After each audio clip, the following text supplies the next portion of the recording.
Hola, ¿qué tal? Muy buenas a todos. Espero que se encuentren muy bien desde la comodidad de sus hogares. El día de hoy les voy a traer un video sobre la clasificación de los polímeros según su origen y según sus propiedades físicas. Y también les voy a traer las propiedades de los polímeros, también les voy a hablar.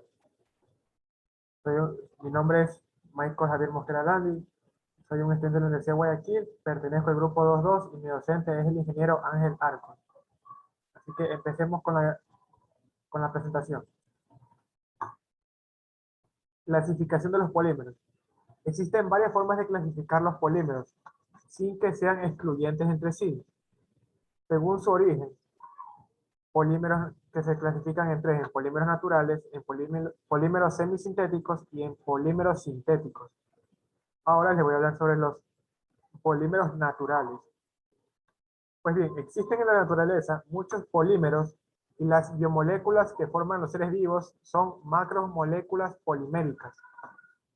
Por ejemplo, las proteínas, los ácidos nucleicos, los polisacáridos, como la celulosa y la quitina, el hule o caucho natural, la lignina, etc. Ahora vamos a hablar sobre los polímeros semisintéticos. Pues bien, se obtienen por transformación de polímeros naturales. Por ejemplo, la nitrocelulosa, el caucho vulcanizado, etc. Bien, ahora sobre los polímeros sintéticos. Muchos polímeros se obtienen industrialmente a partir de los monómeros. Por ejemplo, que son el nylon, el poliestireno, el policloruro de vinilo o PVC, que también se le conoce, el polietileno, etc. Bien, ahora vamos a hablar sobre según su mecanismo de polimerización.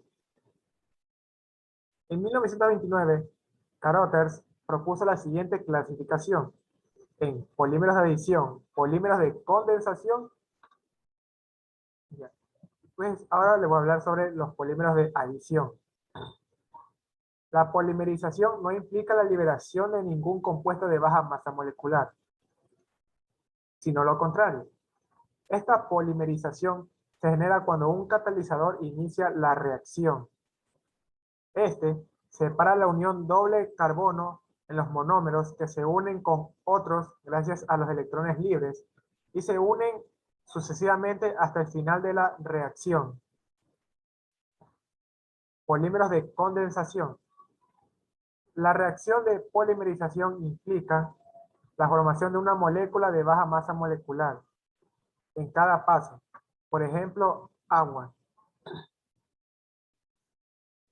Y aquí la clasificación de Flori, que hizo también, es una modificación a la de Carothers para considerar la cinética de la reacción.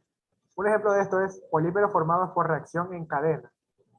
Se requiere un iniciador para comenzar la polimerización. Un ejemplo es la polimerización de alquenos, de tipo radicalario. En este caso, el iniciador reacciona con una molécula de monómero, dando lugar a un radical libre que reacciona con otro monómero y así sucesivamente. La concentración de monómero disminuye lentamente.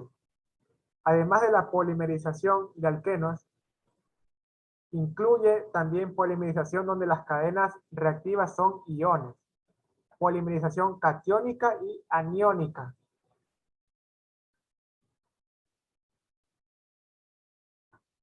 Los polímeros formados por la reacción por etapas. El peso molecular del polímero crece a lo largo del tiempo de manera lenta por etapas. Esto se debe a que el monómero desaparece rápidamente, pero no da inmediatamente un polímero de peso molecular elevado, sino una distribución de dímeros, trímeros y en general oligómeros, transcurrido un cierto tiempo. Estos oligómeros empiezan a reaccionar entre sí, dando lugar a especies de tipo polimérico. Esta categoría incluye todos los polímeros de condensación de Carothers, y además algunos otros que no liberan moléculas pequeñas, pero así se forman gradualmente, como por ejemplo los poliuretanos, según sus aplicaciones. Atendiendo a sus propiedades y usos finales, Los polímeros pueden clasificarse en elastómeros y adhesivos. En los elastómeros encontramos que son materiales con muy bajo módulo de elasticidad y alta extensibilidad. Es decir, se deforman mucho al someterlos a un esfuerzo, pero recuperan su forma inicial al eliminar este esfuerzo. En cada ciclo de extensión y contracción, los elastómeros absorben energía, una propiedad denominada resiliencia. En los adhesivos, podemos encontrar que son sustancias que combinan una alta adhesión y una alta cohesión, lo que les permite unir dos o más cuerpos por contacto superficial.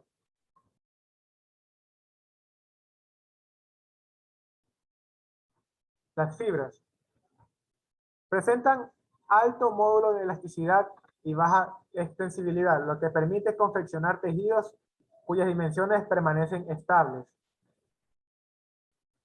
Los plásticos son aquellos polímeros que, ante un esfuerzo suficientemente intenso, se deforman irreversiblemente, no pudiendo volver a su forma original. Hay que resaltar que el término plástico se aplica a veces incorrectamente para referirse a la totalidad de los polímeros. Los recubrimientos. En estos encontramos que son sustancias normalmente líquidas que se adhieren a la superficie de otros materiales para otorgarles alguna propiedad, por ejemplo, la resistencia a la abrasión, según su comportamiento al elevar su temperatura.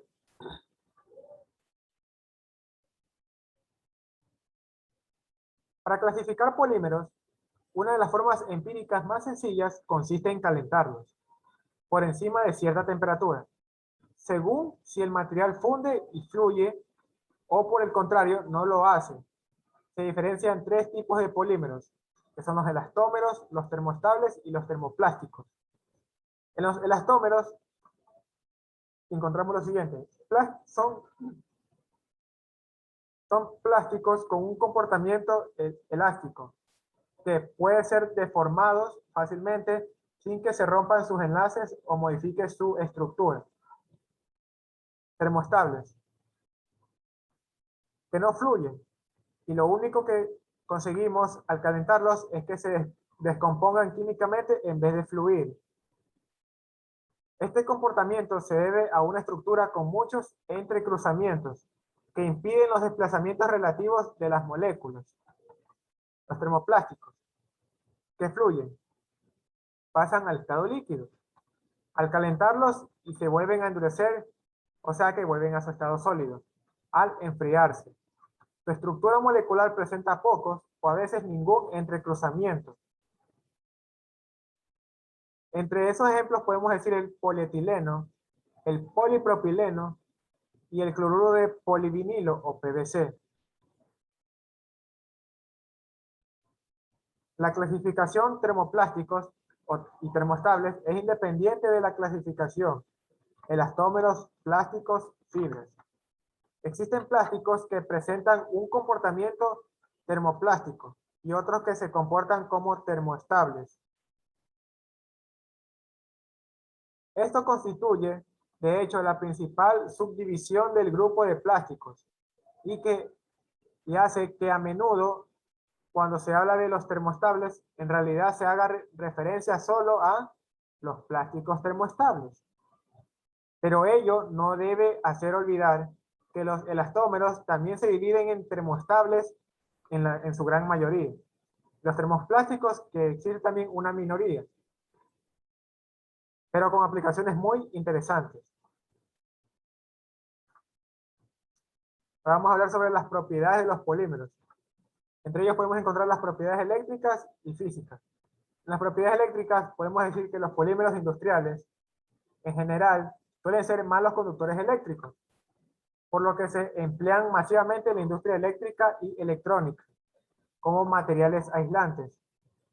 Evidentemente, la principal desventaja de los materiales plásticos en estas aplicaciones está en relación a la pérdida de características mecánicas y geométricas con la temperatura. Sin embargo, ya se dispone de materiales que resisten sin problemas temperaturas relativamente elevadas. Como ejemplo son pueden soportar temperaturas superiores a los 200 grados centígrados.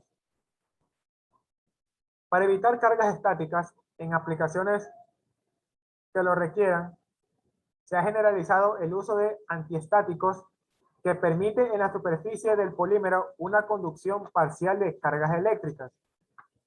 Aquí les voy a hablar sobre las propiedades físicas. En este caso, las fuerzas responsables del ordenamiento cuasicristalino son las llamadas fuerzas de Van der Waals.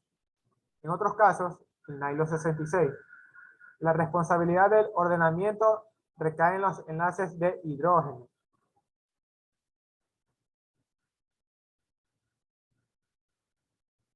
La temperatura tiene mucha importancia en relación al comportamiento de los polímeros. A temperaturas más bajas, los polímeros se vuelven más duros y con ciertas características vítridas, debido a la pérdida de movimiento relativo entre las cadenas que forman el material. La temperatura a la que funden las zonas cristalinas se llama temperatura de fusión o TF. Otra temperatura importante es la de descomposición y es conveniente que sea bastante superior a la temperatura de fusión. Aquí les voy a hablar sobre las propiedades mecánicas. Son una consecuencia directa de su composición, así como de la estructura molecular, tanto a nivel molecular como supermolecular. Actualmente, las propiedades mecánicas de interés son las de los materiales polímeros y estas han de ser mejoradas mediante la modificación de la composición o morfología. Por ejemplo, cambiar la temperatura a la que los polímeros se ablandan y recuperan el estado sólido, elástico o también el grado global del orden tridimensional.